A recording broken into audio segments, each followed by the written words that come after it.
السلام عليكم ورحمة الله وبركاته. إن شاء الله يا رب تكونوا في تمام الصحة والعافية وبخير وصحة جيدة إن شاء الله، وانتم تشوفوا فيها الفيديو هذا. مرحبا بكم معايا في فيديو جديد، فيديو دونات أو الكعك الخفيف بالشوكولا ومزين كما تشوفوا، حاجة بنينة على الآخر للوليدات وحتى لكم انتم الكبار والصغار، كل الناس كل يحبوها.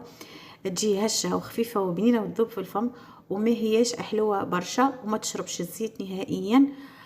كما تشوفوا فيها، شوفوا كيفاش منفشه ومن داخل معناتها مهويه ومفشفشه وتعمل 66 كيف. ما تنسوش لايك وسبسكرايب وتفعيل الجرس باش يوصلكم كل جديد. ونتعدوا المقادير وطريقه التحضير. لهنايا عندي في المقادير عندي بيضه واحده، رشه ملح، ملعقه ونص سكر او 2 معالق، ملعقه كبيره خميره فوريه، نص كاس زبده مذوبه يعني ذايبه، وكاس حليب دافي. وهنا عندي ساشي نتاع كيس نتاع فانيليا وكيس نتاع خميره حلويات باش ناخذ منهم ملعقه قهوه فقط. اول حاجه نديروها هي نصبوا الزيت الحليب دافي، نضيف عليه ملعقه ونص سكر او 2 معالق سكر كما تحبوا، وملعقه كبيره خميره فوريه، ونخلطوا الخليط هذايا الحليب والدافي مع الخميره والسكر، نذوبوهم مليح. ومن بعد نضيف عليهم الزبده ذايبه. الزبده انا كما تشوفوا ديما ندير الزبده حيوانيه، يعني ما نحيلهاش ما نفصلهاش من الحليب نتاعها، نديرها كامله كما هي، نذوبها وكما هي نحطها. ونضيف عليهم بيضه واحده وكيس نتاع فانيليا، ونحرك مليح، نخلط حتى تتجانس المكونات هذيك كامله مع بعضها ويذوب السكر. نضيف عليهم الفرينه تدريجيا، الفرينه ديما نضيفها بشويه بشويه، نحط الكميه الاولى ونخلط، ومن بعد نزيد معناتها بشويه بشويه، بالطرف معناتها تدريجيا على مراحل. نضيف الفرينه. هنا نحاول نخلط كل شيء، نزيد نضيف رشه الملح طبيعه الحال باش تذوب وكاكاو، معناتها ما تقتلش الخميره، ما نحطهاش من الاول. نزيد الفرينه بشويه بشويه. هكا عندي اسطل نتاع الفرينه مغربله بحذايا وفيه الملعقه، نضيف بشويه بشويه. وهنا كما شفتوا هكا باش نزيد عليهم ملعقه قهوه خميره حلويات ونخلط مليح بالملعقه في الاول او بسباتيل، ومن بعد راهو باش نلموا العجينه بيدينا. العجينه هذه تحب الدلك مليح، معناتها تخلطوا مليح، اعطوها الجهد قد ما تقدروا. المهم كيف تشوفوا نخلط، انا نسرع في الفيديو ماذا بيا ما نحرقش بكم المراحل، ما نتعداش معناتها من مرحله لمرحله هكاك، علاش نسرع الفيديو وباش ما يجيكمش الفيديو طويل. كيف ما تشوفوا راني قاعده نزيد الفرينه تدريجيا، ندلكها مليح، نخلطها معناها في الصحفه بالكدا، وهذيك الصحفه ما تدلكهاش مليح معناتها. دونك انا هبطتها حطيتها على البلان دو ترافاي او على الرخامه ودلكتها مليح، بالرغم انها هي راهو الرخامه بارده وانا عندي البلانشا نتاع اللوح، ولكن نسيتها في الاول باش معناتها نعجن عليها هي هكاك باش ما تبردش العجينه، ومن بعد في ساعه ما تتخمر لكم.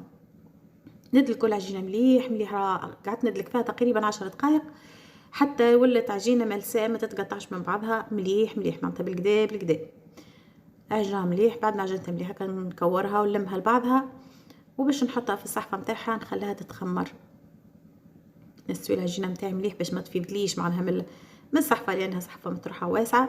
ونغطيها بالبابي سولوفان مليح، نسكر عليها الهواء النفس، ما نخليهاش الهواء جمله، نسكر عليها بزوز بابي سولوفان، ونغطيها بمنديله ونخليها ترتاح.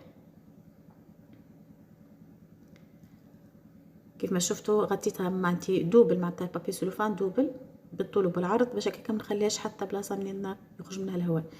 لهنا باش عاد تفكرت وجبت هذيك البلانشة تاع اللوح اللي نعمل عليها في العجينه دائما، يعني في الشتاء خاصه خاطر الرخامه تكون بارده برشا، يعني طفينا التخمير نتاع العجينه نتاعنا.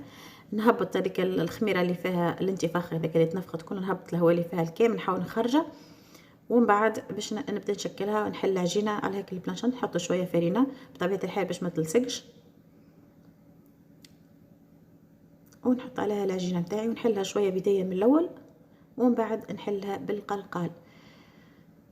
نحلوها تكون السمك نتاعها ما هياش رقيقه وما هياش خشينه برشا، باش هكا ما تجيناش من داخل معجنه فيها برشا عجينه، في نفس الوقت معناها تطيب معناتها بسهوله وما تعطلكمش في التطيب في القليان في الزيت. طبعا انا راني باش نعملها مقليه في الزيت. لهنا جبت القطعه هذيك اللي قبل الصغيره، ما هياش الصغيره هما السيري كامل مع بعضهم، من الكبيره حتى للصغيره. المهم الحجم نتاعها او الكبر نتاعها كيف ما تحبوا، سواء بالقطاعه او بكاس.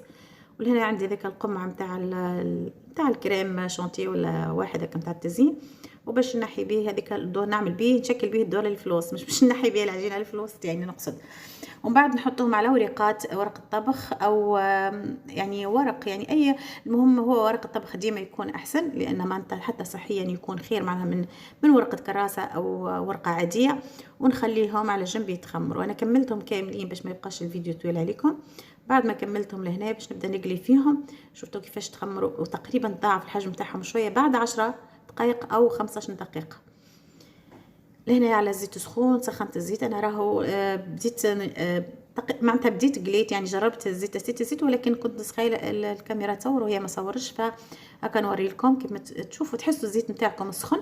تنقصوا للغاز على الاخر، تنقصوا لها النار تكون اقل من المتوسطه بشويه، مش قليله على الاخر ومش قويه، باش تطيب هكا من الداخل وتطيب في عقلها، ما تتشوش لكمش من برا وتشرب الزيت وتجيكم معناها ماهيش باهيه.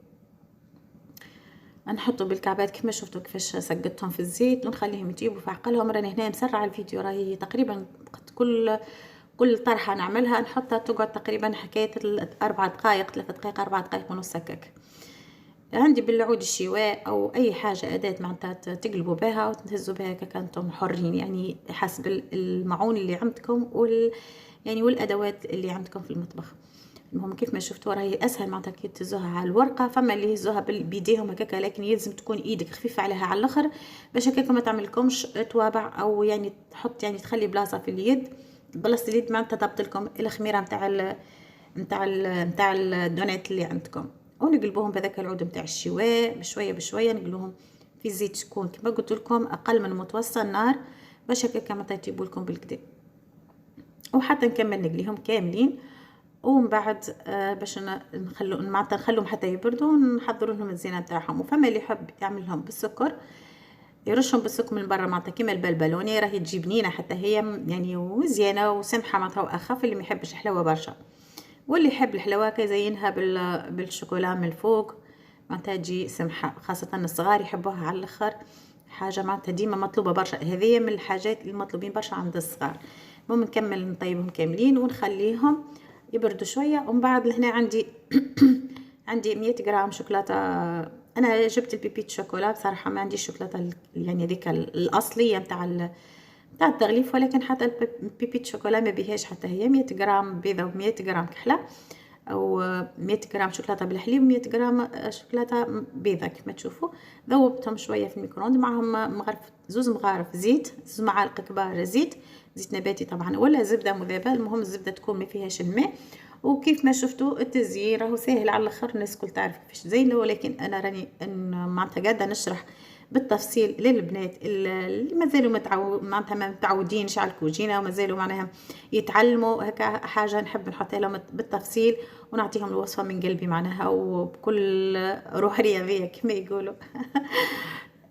تزيين من الفوق كيف ما تحبوا تزينوا. انا عندي هذوكم الحلوى الكريستال او الحلوى متاع الجوهر ولا شنو يسموها، ولا تحبوا تنجموا تعملوا الفيرميسيل، بسكوي مهروش، فاكهه مهروشه، حتى طابلات نتاع الشوكولا تنجموا تقصوها هكا تنجروها بالسكينه وتزينوا بها من الفوق، والا تخلوهم حتى وجههم ابيض هكاكا ولا مارون، يعني سامبل عاديه جدا يعني ما ثماش مشكله. ولكن غير احنا خاطر الصغيرات يحبوا حاجه مزينه وحاجه معناتها سمحه هكا تجلب وتخليهم ياكلوا الحاجه نتاع الدار.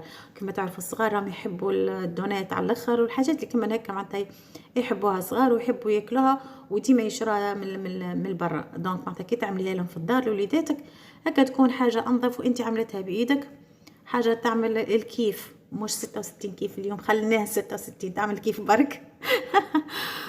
كيف ما تشوفوا كيفاش عملت التزيين نتاعها، عملته حود يعني شوكولا ماربري بيضه وكحله وبيضه بركه معناها وشوكولاته مارون صافيه وهكاك معناتها كل وحده اعملوا لها الزينه نتاعها كما تحبوا انتم، باش هكاك يرغبوهم الصغار وياكلوهم هما يحبوهم حتى دونك بويسكو فيهم الشوكولاته راهم باش يحبوهم، وحتى من غير شوكولاته بالسكر برك راهو يحبوهم برشا. انا اللي طيبت منهم معناتها الكميه الاخرى راهي مشات تاكلت هكاك بالسكر، وهذيك اللي تقطع معناتها بالوسط هذوكم زاد حتى هما زينتهم بالسكر وكليناهم هكاك. المهم جيتكم لاخر الفيديو، ما بقى لي كان نودعكم على امل لقاء بكم في فيديو اخر جديد ان شاء الله. دمتم في رعايه الله وحفظه، مع السلامه.